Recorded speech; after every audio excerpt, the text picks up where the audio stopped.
And that's simple because there's like a constant like internal metronome when a player's playing to always expect like half beat gaps between stuff. And then if like when Selly moved that 4 circle forward a quarter of a beat, it created like a 3/4 beat gap, which a player would probably confuse as a half beat gap just because the map is like so always using these half beat gaps. Yeah. Okay. Let me try to explain it again, a bit more precisely now. So basically, how I would explain it is that a player has to always adapt to changes in steps. So when going from half beat to full beat to full beat to half beat to fourth beat, from 1/3 to 1/6, etc., they always have to adapt to the change in the gap. And the more simple sort of the mathematical ratio of of that gap relationship is like going from half beat to quarter beat, which is just twice as fast, or from half beat to full beat gap. Um, those are very simple relations. It's just twice as fast or half as fast. That the player still has to adapt to those changes, but it's easier to adapt to those changes than say going from 1/2 to 3/4. What is the mathematical relationship of that even? Is 3/4? I don't know. That's not good. It's unnecessary anyway. So interesting implications of that kind of stuff are, for example, the earlier we talked about metric stress and how certain ticks are going to be easier to play.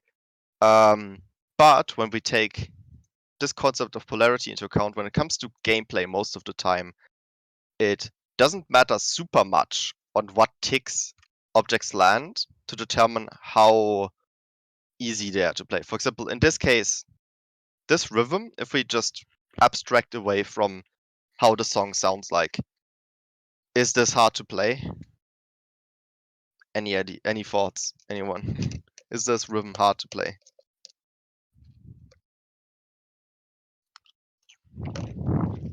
We should get up a Melty Lover for some examples as well. Maybe. So why is this one simple? Or not hard, sorry. It's half beat gaps. Yeah, basically. It's just like it's offset to the next tick, next fourth. In this case, it's probably going to sound maybe a little bit weird when there's an actual song playing and something like that is going on, and the emphasis is like supposed to actually sound like it's on blue ticks, which is it will sound kind of weird. So there might be a more difficult reading aspect to it compared to this one. But yeah, basically it's just 1/2 because that's the gaps between everything. Now, another example would be, let's compare two different kinds of rhythm. First one would be something like this.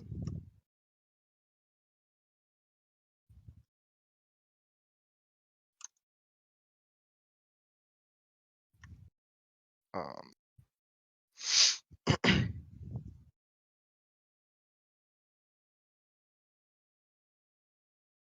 okay, let's assume a song that we're thinking about is 240 BPM or 220. I guess that could also be good enough. Which of these two rhythms, this combo or this combo, which one is going to be harder to play at like really high BPM, like 240? Let's say it's consistently spammed. Okay, why would you say the second one is harder? Any idea?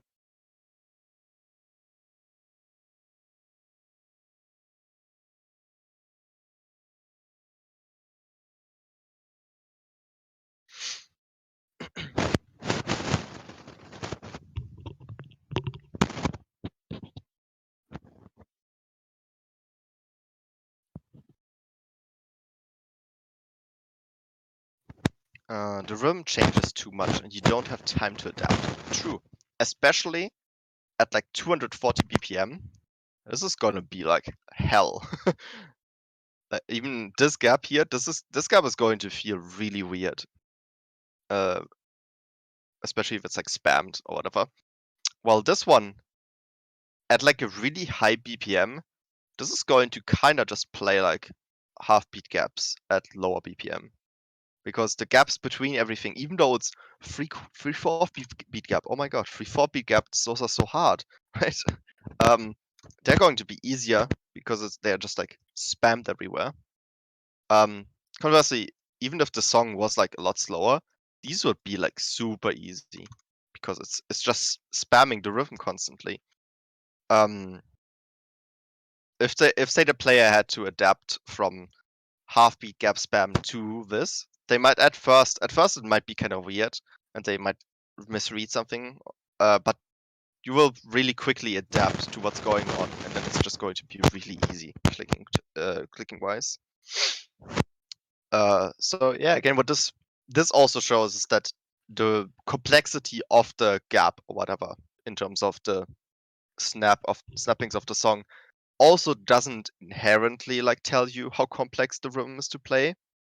It's more about, again, how often there are changes in the rhythm and how complicated the relationships are. So if I put like a 3/4 beat gap in here, like this, now obviously, I mean, the 3/4 beat gap here is then making it even more complex. But that's only because there are just a lot of changes in gaps happening. And stuff like that is going to be obviously exaggerated at higher BPMs.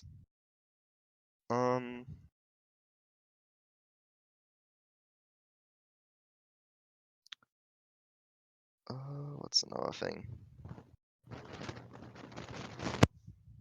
Did I forget anything on the Doctrine? Like I haven't talked about yet? No. Let me check. Yeah. Meanwhile, I can open up Melty Lover. Also, you can't not talk about polarity without showing Who's That Boy? Who's that boy? What?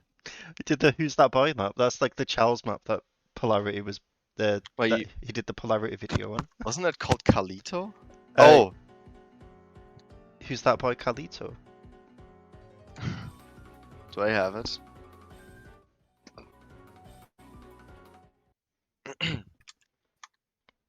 Carlito. Oh, it's got an R before the L. C-A-R. Carlito. Oh, I already have it.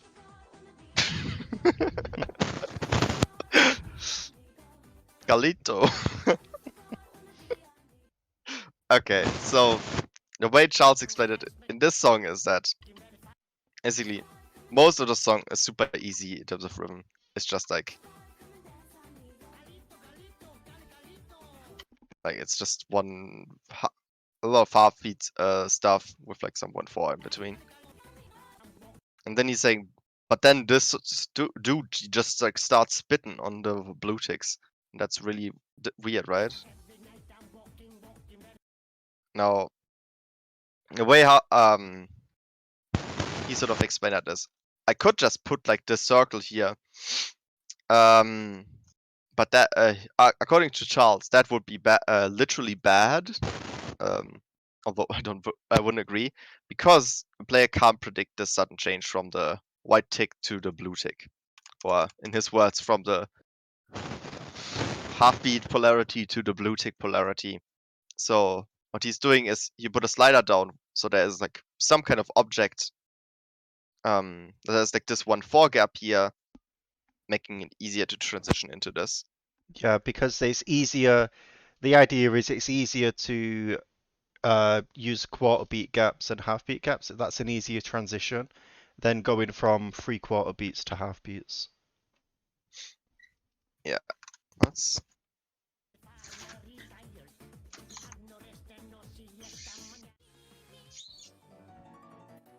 hard or hyper?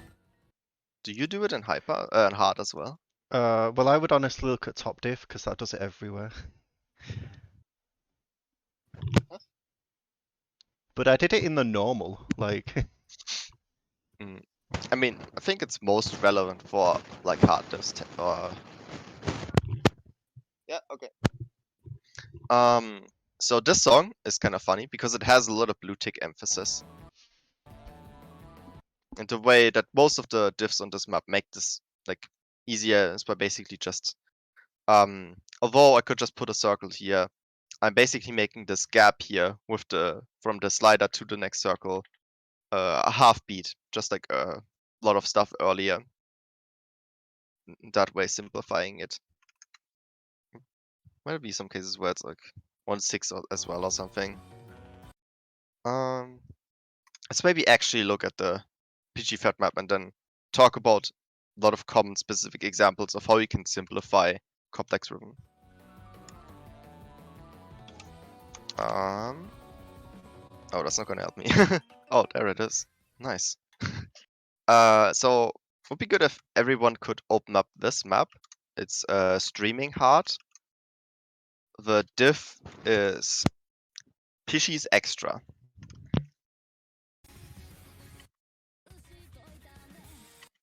And we're going to look at this section here, like 10 seconds in. And it's So this the map, it's well, the first map that I linked as well if you've not downloaded it. yeah. So this map has a lot of 3/4 beat gaps in a song that basically everywhere around has just like half beat gap or 1/4 beat gap stuff everywhere. And Fishy, the mapper, decided to simplify that rhythm in a bunch of different ways. So if you listen to the song, basically, this synth is like doing the 3/4 beat gap. Or no, it's like this kick drum in this part here. Dun dun dun dun dun dun. Yeah, you might be able to hear it. Or I hope you can hear it. Maybe if you have bad headphones or something, you can't. But there's a tick here, here, and here, and that's always sort of like at the um, end of each measure, if I'm not mistaken. Oh, like here it repeats, here it repeats, etc. Okay, so could someone try and explain some of the ways or some of the rhythms? Wait, no. So, let me. Does anyone have an idea how, for example, this rhythm is simplifying to 3/4 beat gap? When I say simplify is this could just be circles, but that's probably going to be the most complicated to play because you're just telling a player just read the 3/4 beat gaps. You're not simplifying it at all. Well, this would be simplifying it. Any idea how, say, this reverse makes it easier or more simpler to play? Any idea?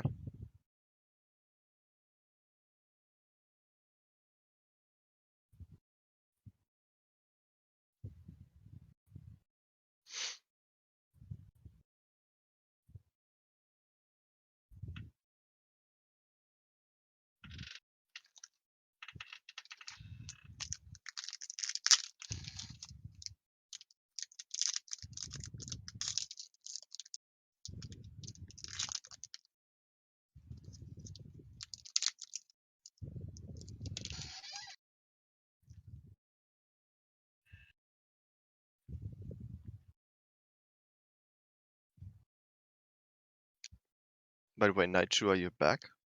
Because you're not deafened anymore. Hi. Naichu, do you have any idea how is this slider simplifying the 3/4 beat gap? The 3/4 beat rhythms in the song?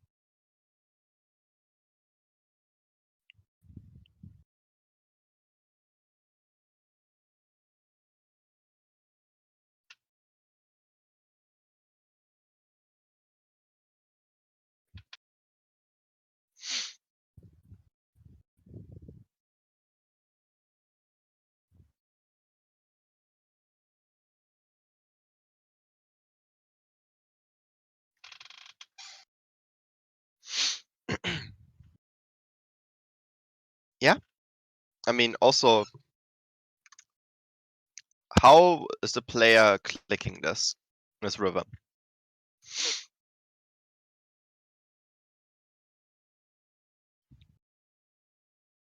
Versus circles only.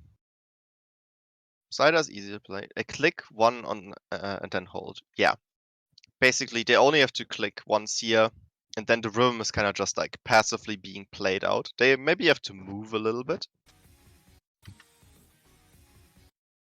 Arguably not super much if you take a slider needs into account. But that's kind of a thing. And say, so you basically mentioned most of the reasons as to why it's easier. Naishu also said a slider is easier to play with Scorby 2. One, I mean.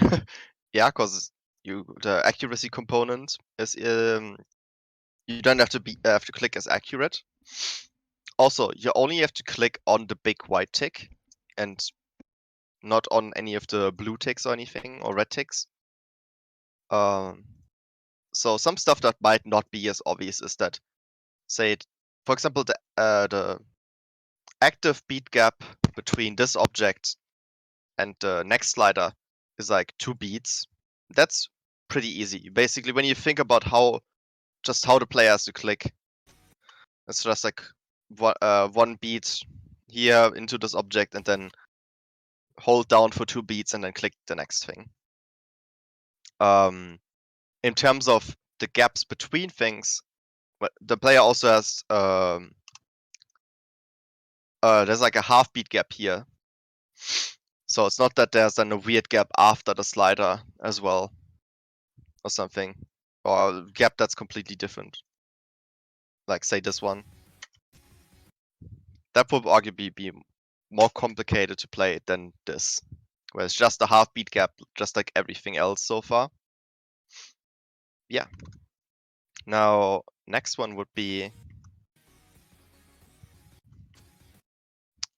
this one. Does anyone have an idea why this one is simpler than just circles? Just 3-4 beat gap circles.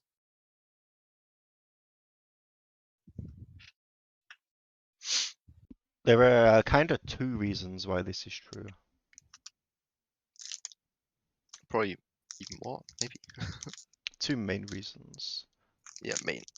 Any ideas, guys? Why is this simpler than just putting down circles?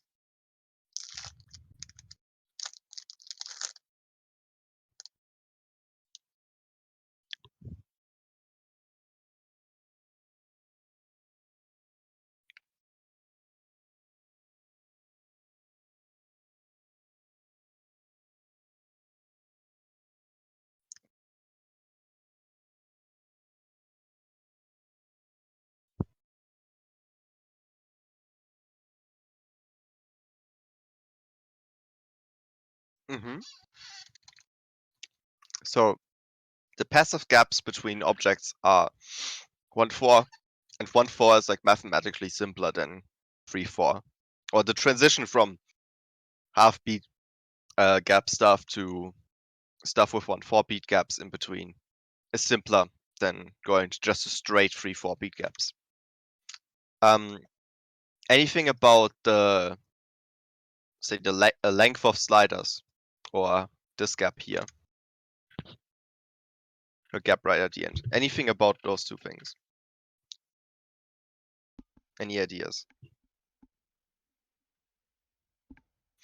Did you control G that slider? Nope. Oh, I didn't realize the map did it like that. I mean, it's kind of funny to do it like that. But it probably makes more sense. Definitely kind of fancy.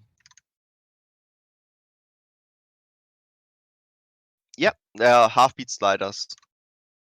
Yeah, just half beat sliders, but just the head is like on a blue tick. Yeah, and most of the sliders in the map are like half beat or full beat. Some 1-4 beat sliders. But yeah. And they're also using the same slider velocity as well, so they've got the same length.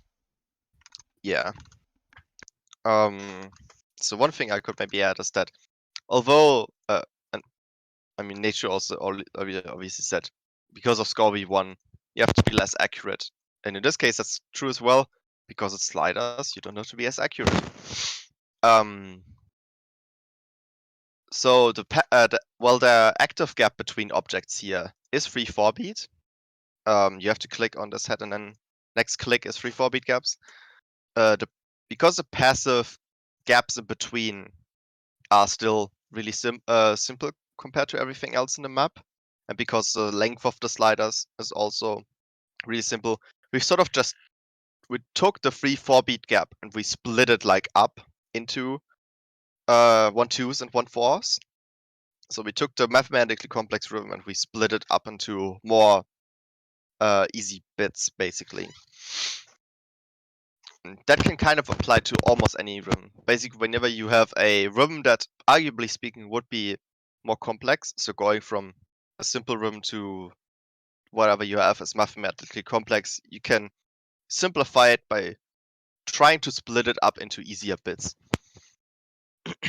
There are just two things that I want to say. So, Yeah. firstly, Laskov, when you say time distance equality, there's kind of two things there. So, firstly, time distance equality like strictly relates to distance snap. In a map which doesn't use distance snap to make rhythms readable, time distance equality isn't really going to help make that rhythm readable. That's only really going to apply to low diffs which strictly use distance snap. Now, you could also say that you could make this kind of rhythm intuitive through a different spacing type, but even then, like the sudden change in snapping could could kind of be misread. Or at least it's more complex than the Yes. simplified rhythm. Now, another thing, one other thing which makes this rhythm. So you might notice that. So the first thing to ask was, I would just like to ask a question. Why did Fishy Fat not just use this rhythm for the first 3/4 beat gap? Why was the So first one a reverse? there could be multiple reasons. Arguably speaking, you could have just done both like this. And there wouldn't really be super much wrong with it. But first of all, there's like some rhythmic variation then. Yeah, like the rhythm is more varied if you simplify it in different ways. Another thing would be Yeah, that last like the first one is a lot easier. Yeah, is it's a lot it. easier than these because here you have to actually click that rhythm. Well, in this case, you kind of have to just like click on the head once and then chill for 2 beats.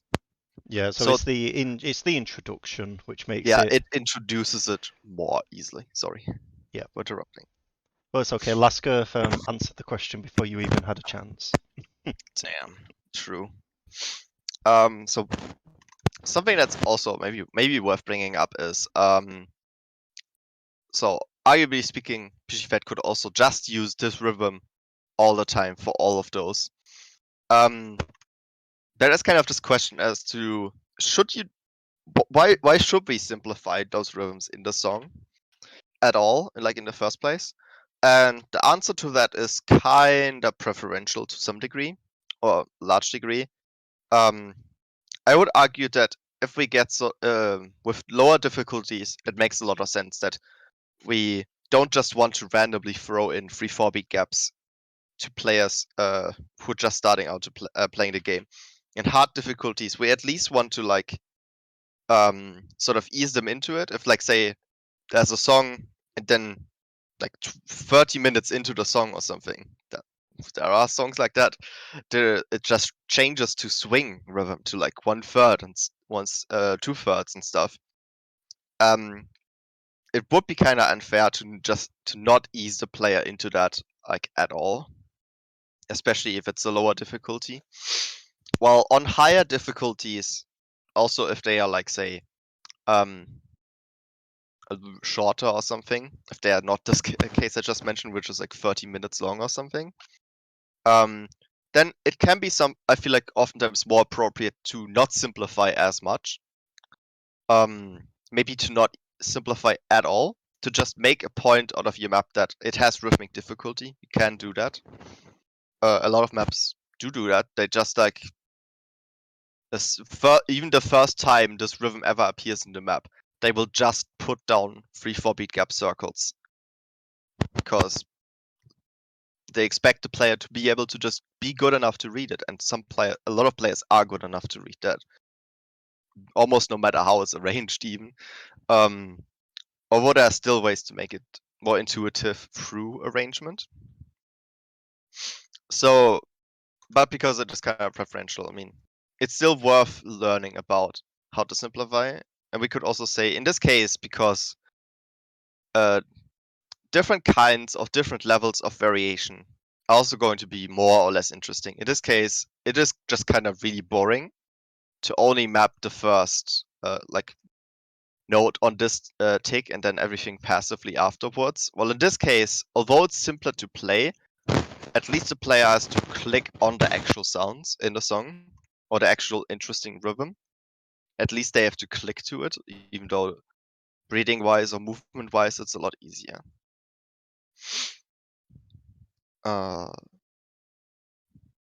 Oscar is about to ask question.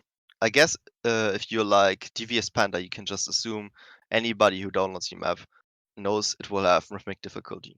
Yeah, I mean, in those maps, even the rhythmic difficulty is like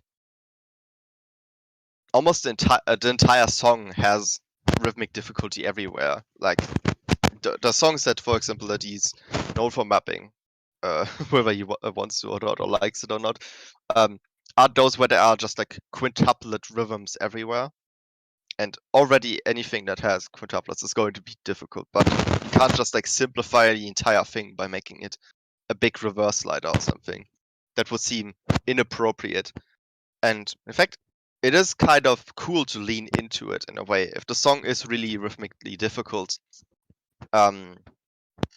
especially if you, for example, have a rhythm game song, like you might find songs from Beatmania or Sound Voltex, where they intentionally have like a lot of 3-4 beat gaps or 1/3 or emphasis on blue ticks. That's kind of weird.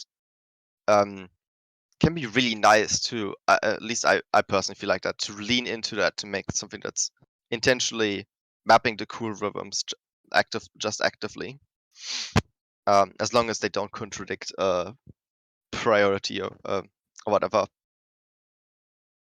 Yeah, that's the difficult thing as well with mapping uh, songs made for specific rhythm games because it's kind of off topic, but it relates to what we was discussing before about following and prioritizing layers. It's kind of like games which were songs which were made for certain games which have like multiple inputs or multiple lanes, kind of like Mania style. Um, kind of have different layers doing different things. Because those games support mapping multiple layers, whereas it's like a lot more difficult with standard. You have to prioritize. You almost always have to prioritize a layer over others. Yeah, let's maybe look at some more examples in this map of the 3-4 beat gap thing. So here the repeat thing just repeats. This is a funny example. This one here. I don't know. Maybe we should not talk about that one first. Actually, so how is this one simplifying the 3-4 beat gap? Anyone have any ideas?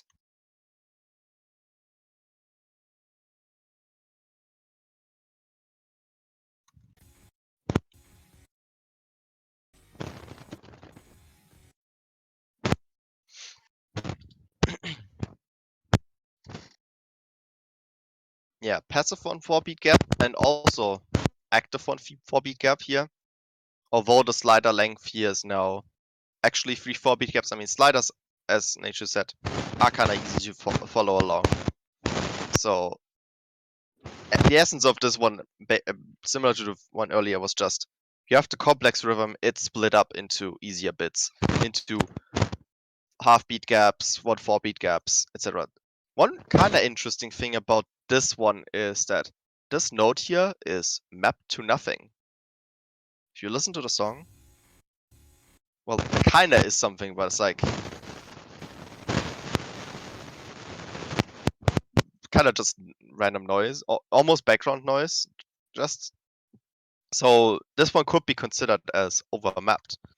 But in this case, or this is one of the examples of where overmapping can be sort of acceptable if it's so as to reduce or simplify the rhythm complexity of the song, kind of.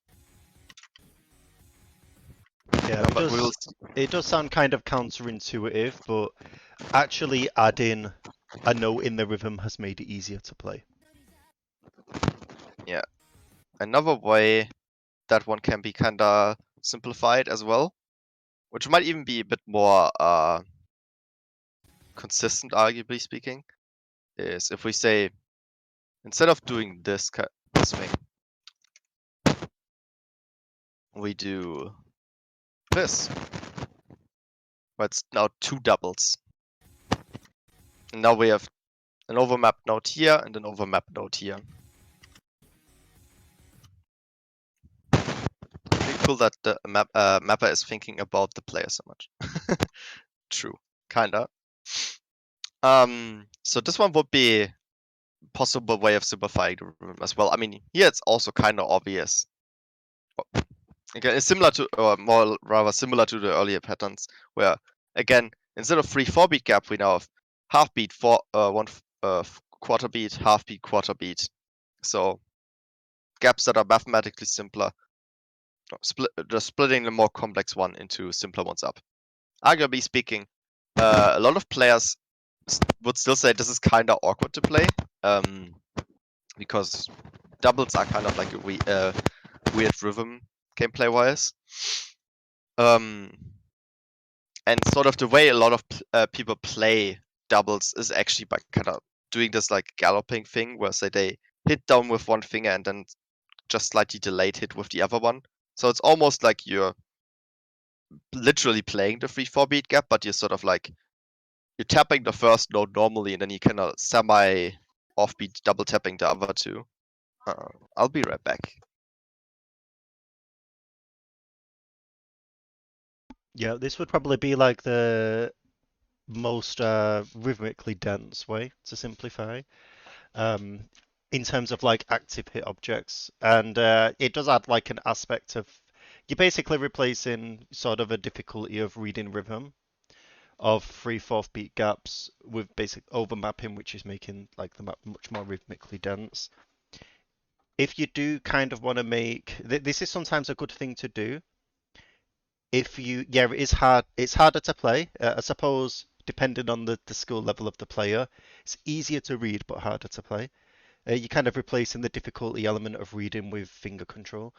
This is sometimes a good thing to do, even if you necessarily may not want to simplify 3/4 beats. Say if you're mapping like a 6-star map or something. Most players who can play 6 stars can read 3/4 beat gaps. This is a way to kind of like artificially inflate rhythm density, while still following like 3/4 beat rhythm. So this is more of an example of not really strictly simplification, but kind of making it harder in a way. Because if you have like a very rhythmically dense section, and there's just like a 3/4 beat kick, it may not make sense in terms of rhythm density to just map it as 3/4 beat circles. You might actually want to make it harder. Not, yes, kind of to raise the star rating, um, but not really. Whenever people map, this is also a little bit off topic, but I guess it's okay because Sally's not here. Um, Whenever mapping, at least most mappers, myself included, we like never think about star rating. We think about like the general difficulty of the map. Star rating is just like a really bad measure of how bad a map is. Kind of evaluate how hard the map is based on the patterns it uses rather than what the star rating tells us.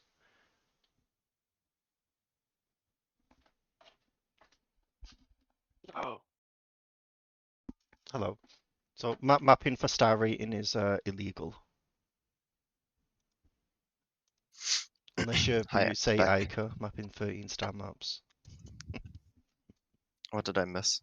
I was just explaining that the example of using these doubles is kind of replacing Like rhythm reading difficulty, it's replacing it with finger control.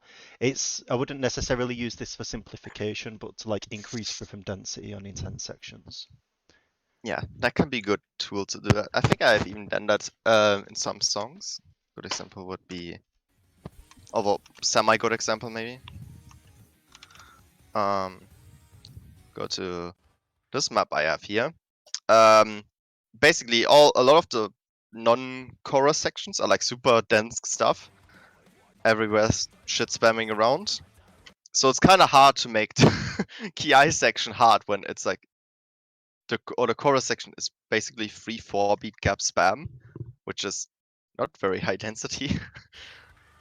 So my way of getting around that was either just really fast slider velocity kind of stuff with high spacing, or a few patterns like this one. Yeah. So that would be an example of there's some overmapping going on here. Arguably some vocals here. Not here.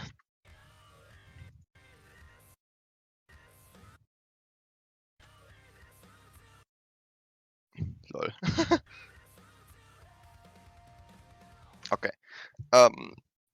So yeah, good example or good of how they can be useful, making the ribbon density just a lot higher. I mean, in some ways also they are just like easier to read, kind of. Yep. Doubles are kind of easy to read if you can really tap to them. Easy to read but hard to play. So kind of like going back to the example of having a long map. If we had like a 7 minute marathon and then only the last section used these like 3/4 beat things. Also, it would be difficult to play the doubles, but it would be more fair in terms of reading, um, to use doubles rather than just like active 3/4 beat gaps. So there's Okay. like different ways they can be used. Does anyone else have any other rhythms that could be used to simplify 3-4 beat gaps? Any other ideas? You can either just like explain the rhythm to me, like I don't know, just say half beat gap into 1/4 slider into 1/4 slider or something, or you can send a screenshot. Just give me some ideas. How can you simplify 3-4 beat gap?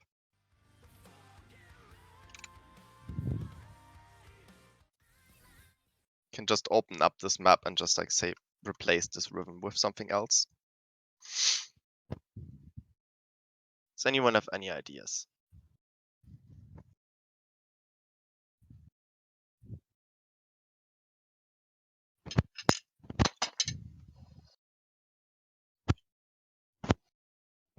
Okay, you have one.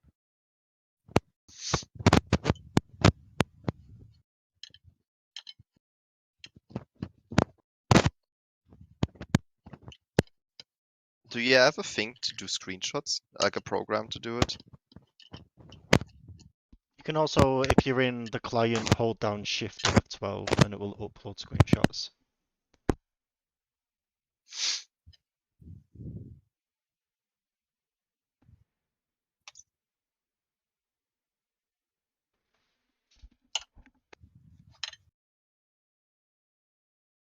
Circle and 3-4 hobby better. So like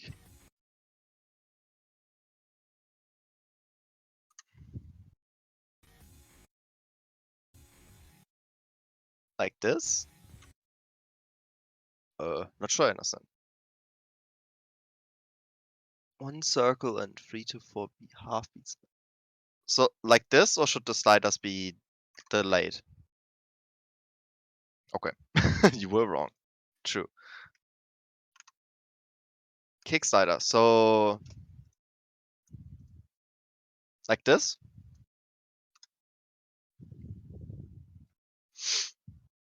Yeah, I Okay. suppose that technically works, although then you're not really emphasizing the 3/4 because you have the slide ahead of 2 on the red tick. Oh, right, true. It would be more like, wait, hold. It would be like that, yeah. That would be a better way of doing it. Yeah. Now, so there are a lot of different ways you can obviously do that. Let's talk a bit about some ups and downsides of some of those rhythms. In this case, arguably speaking, or like technically speaking, in theory, this one should work out because you're splitting up the complex rhythm into simpler rhythms, right? The difficult or the thing that's sort of not working very well is that, arguably speaking, 1/4 sliders at this BPM, like 210 or somewhat average BPM, with somewhat average slider velocity. Actually, no, it's just about the river. Basically, at about average BPM, 1/4 sliders play really similar to circles. The sort of hit window of them is really short. What's 561 minus 33? Do you know? 528. Yeah, probably something like that. So sliders end like 33 milliseconds, roughly speaking, before the actual like end is calculated. So the slider is about this long actually, which is like roughly 1/8. Um, that's how long you have to actually hold it down and like follow along to it, which is pretty close to just being a circle. And in that case, what you're kind of doing here is you're just doing a active 3/4 beat gap, but there's like more rhythmic leniency on these notes. Another That way, another can way, work, but Another yeah. way of explaining this is because at this BPM, and especially as mentioned before at high BPMs, these kinds of rhythm things get a lot more strict. At this BPM, a player is playing kick sliders focusing only on the heads. And in this example, you still only have the active time between clicks is still 3/4 beats. It could possibly work at a lower BPM where there's more emphasis on slider ends. But let's Mhm. say if this was like 140, 150 BPM, it could potentially work. Yeah, If it was like an alt range, but because this is like such high BPM, it's this players don't really have enough time to react to slider ends, so it doesn't really help change the polarity like we discussed before. It doesn't help a player switch to the blue tick rhythms. yeah, basically. At like alternator style BPM, that could work, although arguably speaking, then the sliders become sort of they're almost functioning more like half beat sliders Yeah. because the BPM is just getting lower, especially if it's getting close to half as fast as normal or average BPM. Any other ideas? Maybe ones with overmapped circles or something.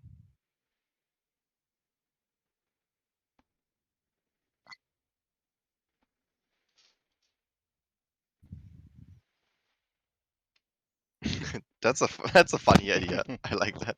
So now, arguably speaking, that is like definitely a lot simpler. The big drawback of that one is that you're basically losing any kind of emphasis on the actual 3/4 beat gaps in the sounds. Like if I just put this, how it's looking right now, into a song, um, there's going to be no emphasis on this note here. Like absolutely none. It's Yeah. just going to be in the middle of a stream. The only way to give that emphasis at this point would be through movement, but then it still remains questionable because it is, unless supported by the song, it is an insane amount of overmapping. Yeah, it is also kind of the case that having like big 1/4 jumps into a sound on a blue tick itself is kind of like an element you almost have to introduce. But I would still say you could maybe even see something kind of like that in like almost like a tag map. Although the notes probably wouldn't be overmapped, there would be actually sounds in the song, but there would be sounds with emphasis on these ticks, for example. There can be like songs like that. Um, yeah, but it's probably kind of rare. Um, it's basically, I would say, impossible to rank something like this. Now, one thing that could potentially work, possibly, is if you deleted the 5 circle. Um, that would probably be a lot more acceptable, but like only if the Yeah, song like supported it. it would be funny. Pretty sure that almost nobody would rank something like that. No BN would actually do it. But it's an interesting idea. And also it's kind of worth still like understanding why a stream like that isn't a good idea to simplify something like that maybe. Another way would be like, what was the actual thing in the song? Was you could do something like this. That kind of has the same issue where it's like this stream, especially because of how 1/4 sort of works, is not going to emphasize this note. It's going to kind of emphasize this note. It's going to imply that these notes are the most important. And we can, I guess, kind of just transition into the next section, which is all about 1/4 related kind of stuff. So the main concept that I kind of want to talk about is that of note strain. So note strain is just the idea that making a player play a very long string of the same rhythm over time kind of adds additional strain on them. It's going to be most obvious with songs with a lot of 1/4, like Ice Angel. Actually, maybe Ice angle. I can't spell Angel. Let's take a classic some classic Mazarin map. Actually, that one's kind of probably a good example. Nah, not long enough. On like a really long stream. Like, that's probably good enough. So, what's probably going to be the case here, or if you have any experience playing streams, is that over the longer the stream is, the more straining it's going to be, especially if it's really hard. That map is not impossible. That's like, but basically impossible, right? There are like C ranks, S ranks, S rank halftime. Let's go. I think the ones where the difficulties of the songs are like split up into 2 different maps. I think there are S ranks or A ranks on those, right? Isn't there like, hasn't this been ranked? This diff? Yeah, like the split up. I think. Like if I remember correctly. Oh no, is it ranked? Yeah, it's ranked. No, this set is loved, but I think there's also a ranked I think the version. ranked one is only one Oh, of the 2 is it? songs. Uh, Yeah, like split up. I think. Could be wrong. Yeah, I'm pretty sure anyone can just attest to this. If any of you have ever played stream maps, the longer the stream is, the harder it is to play. Who would have thought that, right? The more straining it becomes on your fingers to play it, and the more like stamina you need. So that's kind of obvious. Now, there are maybe even some maps where that kind of stuff can be the case if it's a less dense rhythm. Like imagine a map that's 1 beat gaps, but the map is 42 hours long. Pretty sure almost any player at some point is going to feel like some strain from that, from just like clicking 2 days consecutively or something. But in most cases, with half beat gaps or even with full beat gaps or even half beat gaps, there's not actually going to be you're not actually going to get any kind of emphasis over time. But with 1/4, that's kind of the case, where sort of at the end of a really, really long stream, or not even really long stream, but just like a long stream like this one, this last note here is going to be sort of as a little bit of extra emphasis in a way. Same with this one.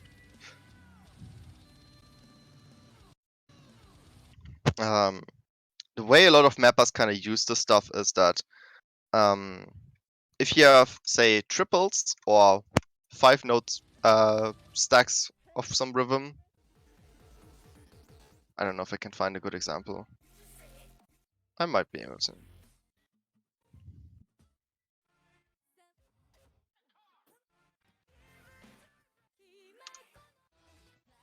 What's the random map with some 1/4 in it? I mean, just type in drum and bass. Oh, that's a good idea, true.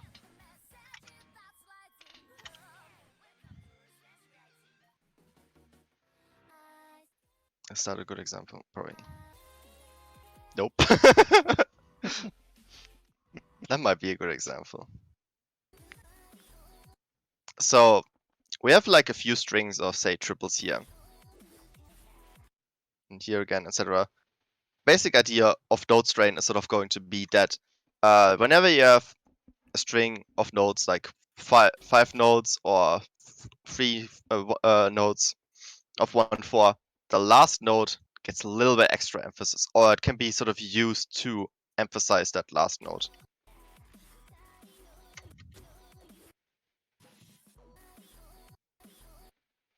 Well, this doesn't particularly need emphasis or anything, but can be sort of used that way. One thing to notice is at the end of all of these bursts, 5 notes and triples, it's always landing on drums, just because that last circle or last object does get the extra emphasis. It's being used to represent the drums. Yeah, this probably would be a good example here. I mean, although this is like technically speaking just in the song, it also happens to be the case that it just gives a little bit extra emphasis to this slider.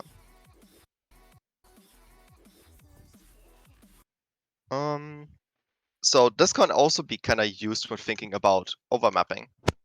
I know one mapping. GFAT. Where is it?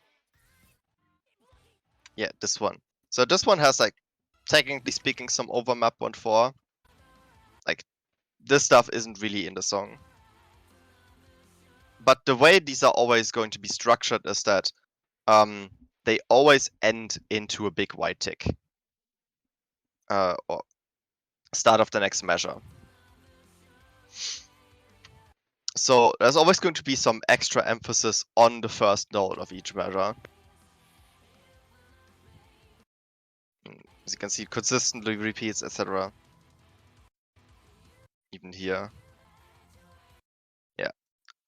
So that can kind of be a way to structure 1/4 just a bit more easily. And also, even though there are a lot of other layers happening in the song, it seems to be the case that we can put 1/4 like this, like say a triple or 5-note burst, just into our map shortly, and do it without taking away priority from the other layer if we are actually ending the string of 1/4 on the main instrument or the main layer we're trying to prioritize. So it doesn't have to be just triples as well. You could probably show that half slashed map that you hit sounded, that had like the overmap stream into the next measure. That's like a good example as well. I don't even know which one. I mean, my the Shadows also has it. Oh. That has that big stream, right? Do you mean this one? Yeah, that one. Or even is that stream? Also a good example, I guess, just... Although the main layer here is kind of just like spamming around.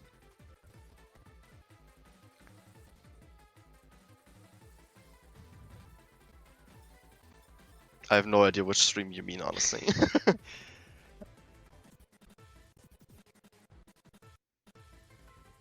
I can't Guess that remember could be a good exactly where example. it is.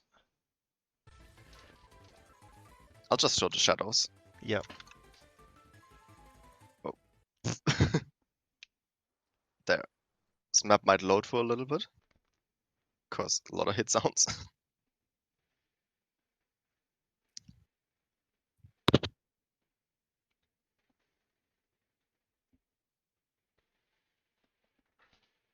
So, So, how was your day, Jordan? Just kidding.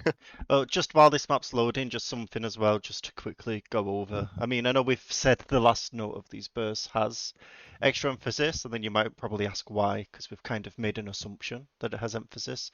It's kind of like even though the last note of a triple has emphasis, the longer the burst is, the more emphasis the last note is going to have, and that's because when a player stops playing a quarter beat pattern and the effects gets exaggerated on high BPMs, it's because there's like a release of rhythm when you hit the last note of a stream, because then you suddenly have to stop tapping. That's why it has emphasis. Yeah, like the note strain is building up a lot of tension, or you have to tense up your fingers very slightly in a way, and then at the end it gets sort of released. The tension gets released, and that adds a kind of emphasis in a way. So this is a map of mine. This is a stream. This stream is entirely overmapped. I mean, it almost sounds like it's not overmapped really, because there's kind of like sounds kind of like there's some noise in the song that could be 1/4. I sometimes like to do that when it's ambiguous whether there is sounds happening in the song. Sometimes it can just be fine to just overmap. Although overmapping is maybe is still kind of like a technique. It's a little bit controversial. Like you can't just really spam it everywhere and get away with it, like you might have been able to in the past. But there are some things you can get away with that are kind of crazy, like this one, where basically because there's just like nothing really happening here. There's just this like background noise, and a little bit of building in intensity. I'm using the stream to add extra emphasis on the slider.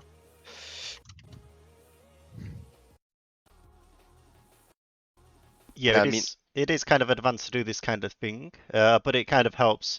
I suppose for showing this as because it's kind of showing an understanding of how these kinds of bursts provide emphasis. I mean, at your level of mapping, Lascurf, I'd probably say don't overmap long streams. Like you probably overmap triples. Is yeah, overmapping triples is very common, but like anything longer, not so much.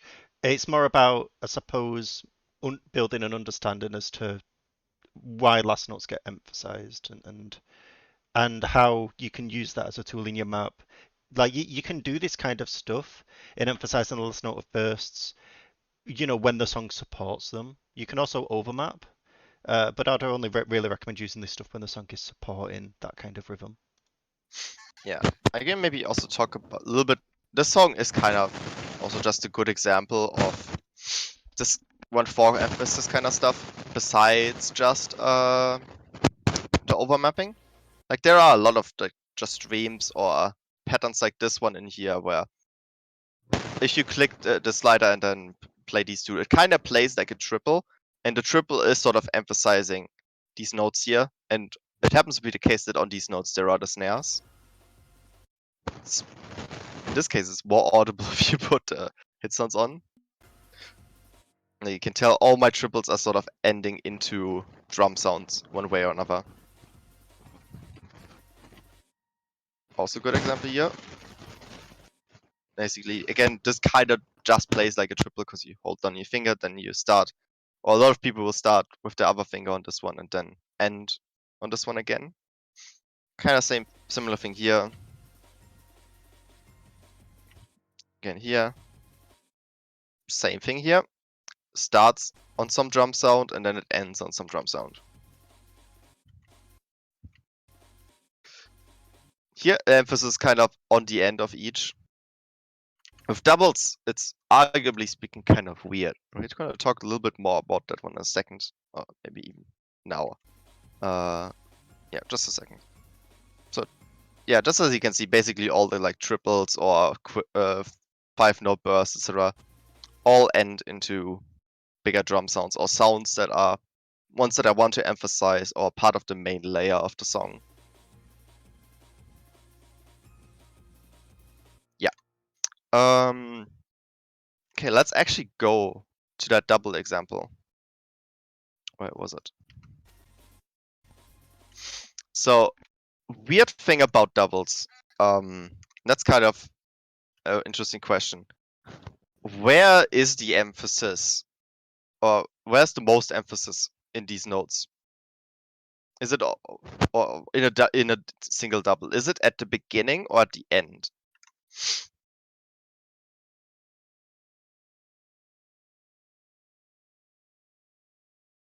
If I have a double, is the first note more emphasized than the last one, or the last one more than the first one.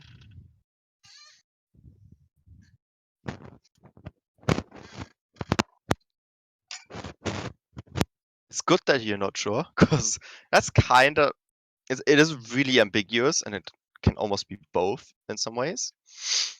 Okay, I'll say what Nightshade says. If they have anything to say.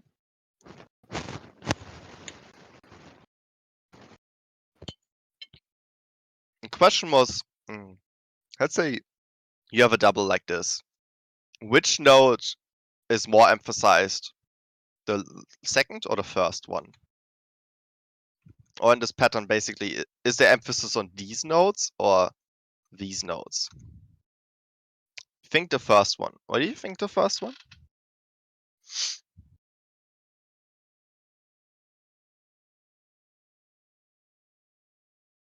Why would you say it's the first one? Just to kind of expand on the question, we're speaking strictly about rhythm emphasis.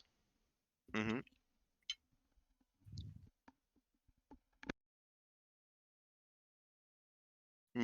Leskav, you mean like because you have to sort of do this again galloping thing where you're like almost double tapping but slightly delayed? It's because it's the first note you hit. Yeah, because of the double tapping thing. Okay. So I think that's how a lot of people would kind of view it. And I think that's sort of the right way. Sort of. Now, arguably speaking, the thing we just talked about with node strain would sort of imply that it's the second node. But one way to kind of explain that away would be to say, well, it's only two nodes. There isn't really enough time to build any kind of strain.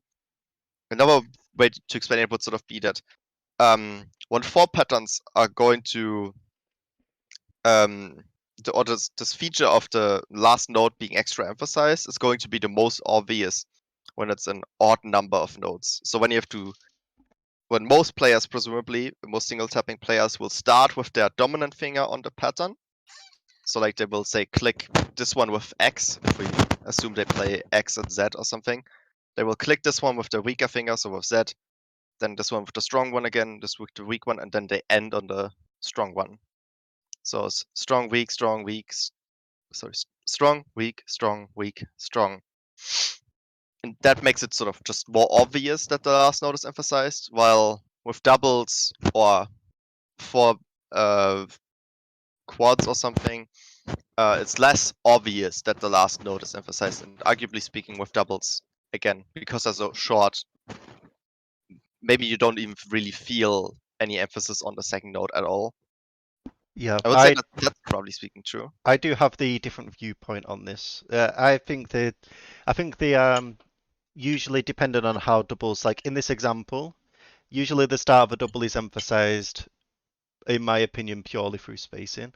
But for a Yeah, single same. tap player, I do feel like the second note of doubles is more emphasized, not because there's some kind of release of strain, but because a player is forced to hit it with their least dominant finger, and so it's more difficult to rhythmically play. Could be. The way I kind of would think about it, just purely if we're just thinking about doubles, is sort of that whether the first or the second note is emphasized sort of depends also on like the movement into the double. Like say if the movement through all the notes is basically kind of a smooth path. Like I can sort of flow through it. While if I say did this, I would have to kind of do a snapping thing where I go here. Like it's a snappier motion, so it could be said that if I have a snappier motion, it's more intuitively emphasizing the last note. Hard to say, but basically you can sort of differentiate through movement where you emphasize the first note or the second note. Maybe even more obvious would be if it's like actual stacks or something. I feel like this pattern would very obviously emphasize the first note. Yeah. And then if I did this fancy thing, It would feel like it would emphasize more the second note. Yeah. Yeah. Now, another question, which is sort of related to this one, is which pattern would be more intuitive? This one or this one? Which of these two combos is more intuitive to play?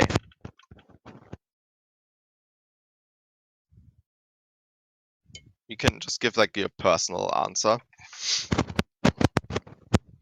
Then maybe explain why.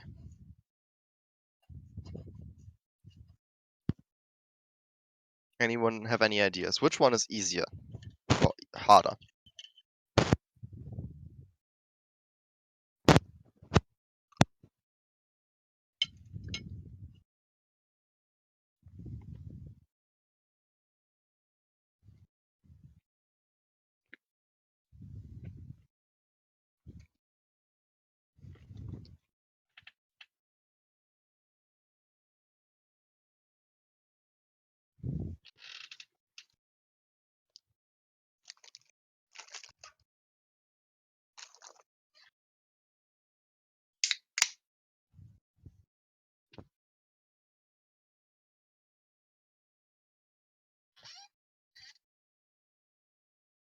I mean between this combo or this combo. Maybe just move them so they're not overlapping.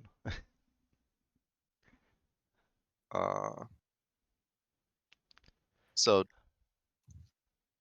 this combo or this one, which is easier? This or this?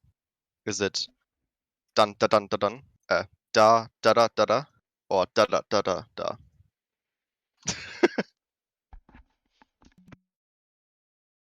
Is it click click click click click, or click click click click click?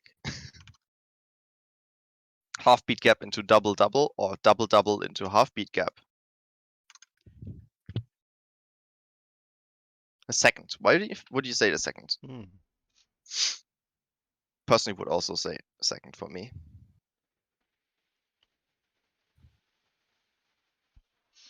Is it dominant thing? Damn, I would say the first. Damn, you must be a weird player. Just kidding.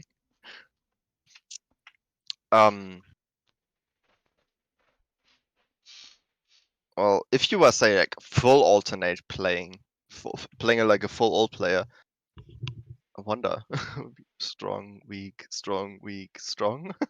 I think it would be the It would be the first. same. I believe it would be the first one for a single tap or route player. Oh, really? I would say this one. Simply because with only having the circle, if you only have a circle on the first beat, compared to a double, you kind of give the first beat more focus, and then just like going back in the previously in the lecture about metric stress, um, it would be more logical to make the first beat clear. That could be one way to explain it. I think this is one of the like most subjective questions about rhythm ever. But I would personally say I think this one is more intuitive. The way I sort of perceive the second one is that you could basically do this gallop double tap thing twice, and then you make a single tap. So